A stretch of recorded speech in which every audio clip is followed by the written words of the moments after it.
Hello everyone, नमस्ते। रेखाको किचनमा तपाईहरुलाई स्वागत छ। आज चाहिँ म तपाईहरुसँग सेवाई रबरी नेस्टको रेसिपी शेयर गर्न गइरहेको छु। यो देख्दा जति टेम्पटिङ देख्दैछ त्यतिकै बनाउन सजिलो अनि टेस्टमा एकदमै मिठो बनिन्छ। भिडियो सुरु गर्नुभन्दा अगाडि रेखाको किचनमा नयाँ हुनुहुन्छ भने प्लिज मेरो च्यानललाई सब्स्क्राइब गर्नु नबिर्सिनुहोस् होला। अब चाहिँ हामी नेस्ट बनाउनु पर्छ। मैले चाहिँ यहाँ नेस्ट बनाउनुको लागि मसिनो साइजको सेवाई लिएको छु।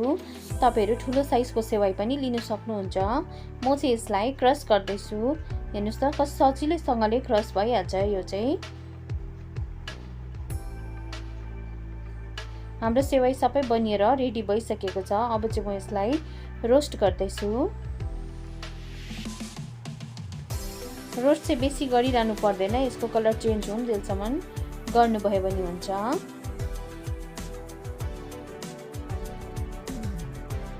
म यसमा हाल्दैछु बटर,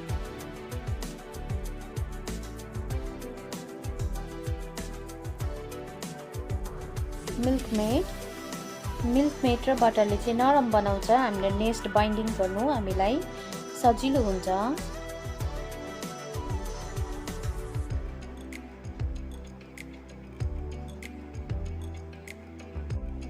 हामी चाहिँ सेवाई बनिएर रेडी भइसकेको छ। सेवाईलाई चाहिँ चिसो हुनु दिनु हुँदैन। तातै सेवाईमा चाहिँ हामीले छिटो छिटो नेस्ट बनाइहाल्नु पर्छ। मैले चाहिँ यहाँ नेस्ट बनाउनुको लागि सानो बोटुका लिएको छु। तपाईहरु बोटुकामा बनाउनु भयो भने चाहिँ यसरी प्लास्टिक हाल्नु नबिर्सिनुहोस् होला। प्लास्टिकमा चाहिँ हामीलाई निकाल्नु बादमा सजिलो हुन्छ। यसरी कम्ती कम्ती सेवाई हाल्दै अलिक छिटो छिटो गरिहाल्नु पर्छ। तातोमै चिसो भयो भने फेरि बनिँदैन। यो सबै बनिसकेपछि 2 घण्टाको लागि फ्रिजमा सेट हुनु छोड्दिनु पर्छ। फ्रिजरमा हैन, फ्रिजमा राख्नुस् होला।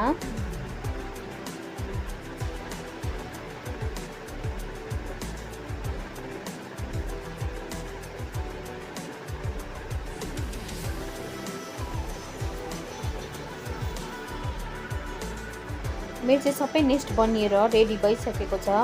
म चाहिँ अब यसलाई फ्रिजमा राख्दैछु 2 घण्टाको लागि।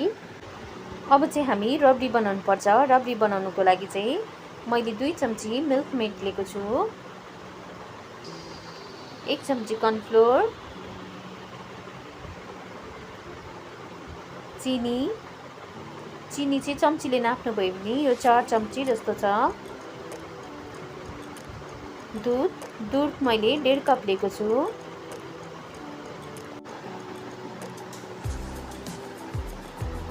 क्रीम मैले चाहिँ यहाँ क्रीम हालेको छु। यदि तपाईहरुकोमा क्रीम छैन भने दुधको क्वान्टिटी बढाउनु भयो भने हुन्छ। बटर, ड्राई फ्रुट्स मैले चाहिँ ड्राई फ्रुट्समा यहाँ काजु, किसमिस, बदाम लिएको छु। तपाईहरु आफ्नो खुसीले कुनै पनि ड्राई फ्रुट्स लिन सक्नुहुन्छ। केसर र ड्राई फ्रुट्स चाहिँ अप्सनल हो। यदि तपाईहरुलाई हाल्नु इच्छा छैन भने नहाल्दा पनि हुन्छ। यो बिना पनि बनिन्छ।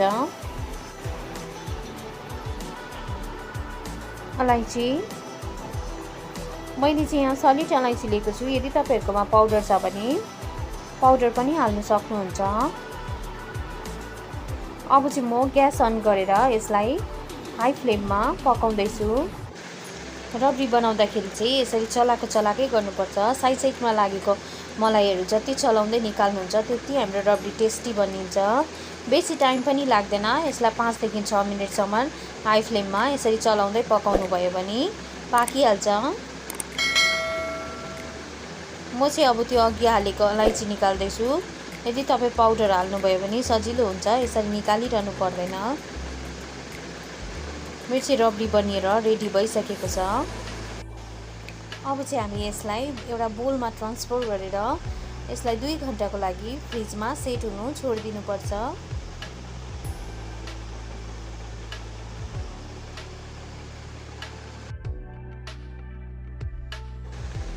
रबडी चाहिँ फ्रिजमा हालेको 2 घण्टा भइसकेको छ। अब चाहिँ हामी चेक गर्नुपर्छ। रबडी बनिएर रेडी भइसकेको छ। नेस्ट पनि 2 घण्टा भइसकेको छ हामीले सेट गर्नु छोडेको। हेर्नुस् त कस्तो मजाको बनिएको छ। प्लास्टिक हाल्यो भने चाहिँ सजिलैसँगले यसरी निकाल्न सक्छ हामी।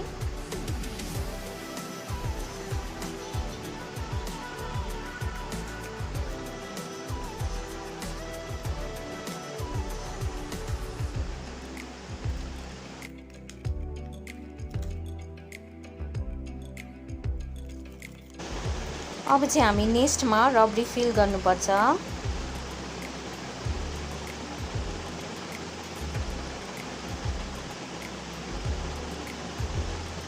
हेर्नुहोस् त कस्तो मजाको सानो क्युट नेस्ट बनिएको छ।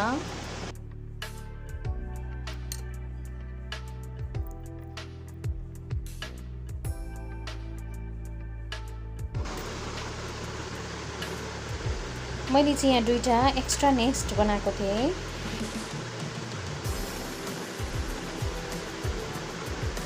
अब चाहिँ म यहाँ ड्राई फ्रुट्सले गार्निस गर्दैछु। तपाईहरु कुनै पनि ड्राई फ्रुट्सहरु कुनै पनि चकलेटहरुले पनि गार्निस गर्न सक्नुहुन्छ।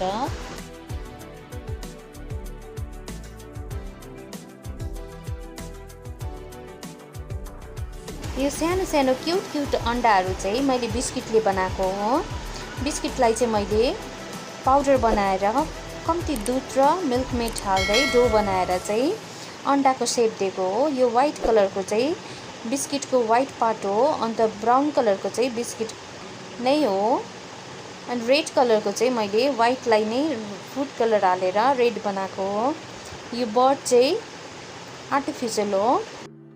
मेरो चाहिँ सेवाई रबरी नेस्ट बनिएर रेडी भइसकेको छ। तपाईहरुलाई यो सानो क्युट नेस्ट कस्तो लाग्यो प्लिज कमेन्ट गर्नुस् होला। यदि राम्रो लाग्यो भने लाइक पनि गरिदिनुस् होला। रेखाको किचनमा नयाँ हुनुहुन्छ भने प्लिज मेरो च्यानललाई सब्स्क्राइब गरेर बेल आइकनको घण्टीलाई दबाउनु नबिर्सिनुस् होला। यस्तै मिठो रेसिपी लिएर तपाईहरुसँग आउने नै छु। तबसम्मको लागि बाइ बाइ, टेक केयर।